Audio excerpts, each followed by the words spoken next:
Again I saw all the oppressions that are done under the sun, and behold, the tears of the oppressed. And they had no one to comfort them. On the side of their oppressors there was power, and there was no one to comfort them. And I thought the dead, who are already dead, more fortunate than the living. Solomon shifts his gaze from the cycles of nature to the systemic cruelty of human society. He observes that power is often concentrated in the hands of the unjust, leaving the victims with no advocate. This sight is so distressing that he concludes that those already in the grave, or those never born, are better off, because they are spared the sight of such evil doing. In the biblical era, oppression was often manifest in literal slavery, or the reckless abuse of political power by aristocrats.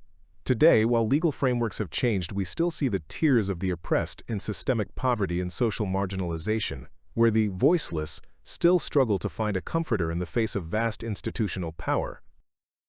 Then I saw that all toil and all skill in work come from a man's envy of his neighbor.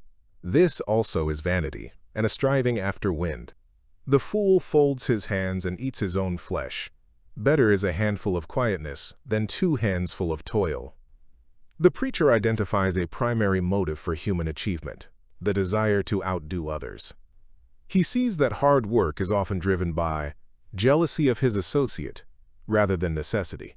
He warns against the 2 extremes, the fool, who is idle and destroys himself through laziness, and the workaholic who sacrifices peace for 2 handfuls of meaningless labor. Solomon's ancient neighbors vied for flocks and prestige. Today we have hustle culture and the curated rivalries of social media. We toil to build a digital persona that surpasses our peers, yet, as the preacher warns, this competitive environment often leads to a life that is full of emptiness. Better is a handful of quietness than 2 hands full of toil and a striving after wind. Ecclesiastes chapter 4, verse 6. Again, I saw vanity under the sun, one person who has no other, either son or brother, yet there is no end to all his toil, and his eyes are never satisfied with riches, so that he never asks, "For whom am I toiling and depriving myself of pleasure?" Solomon describes the tragedy of the loner who amasses wealth but has no family or friends to share it with. This person is caught in a miserable occupation, working feverishly for a hoard that provides no warmth or companionship.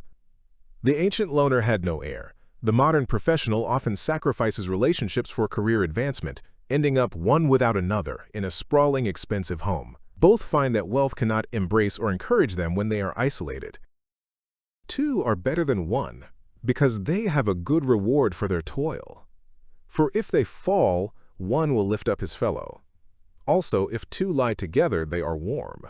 And though a man might prevail against one who is alone, 2 will withstand him. A threefold cord is not quickly broken. This is the redemptive pivot of the chapter. Solomon argues that partnership provides a better wage for labor, safety during a fall, and defense against an attacker.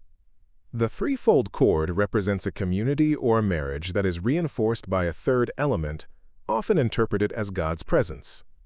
In the biblical world, 2 people huddling for warmth was a literal necessity for survival in the cold.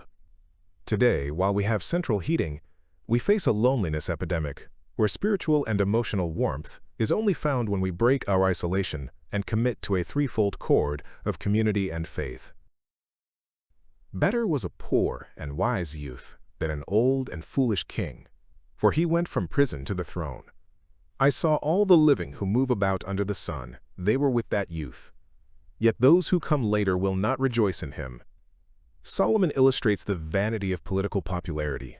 A wise, poor youth may rise from being bound to replace an old king who refuses advice. Multitudes may initially swarm to the new leader, but the preacher observes that the next generation will be just as disappointed and will not be pleased with him. Solomon's example likely draws from his own experience of seeing his initial popularity fade as people grew eager for his replacement. Today, this is seen in the viral cycle of celebrity in politics. Leaders are celebrated one day and canceled or forgotten the next. Earthly standing remains a limited edition that eventually turns to vapor. Fear God and keep his commandments, for this is the whole duty of man.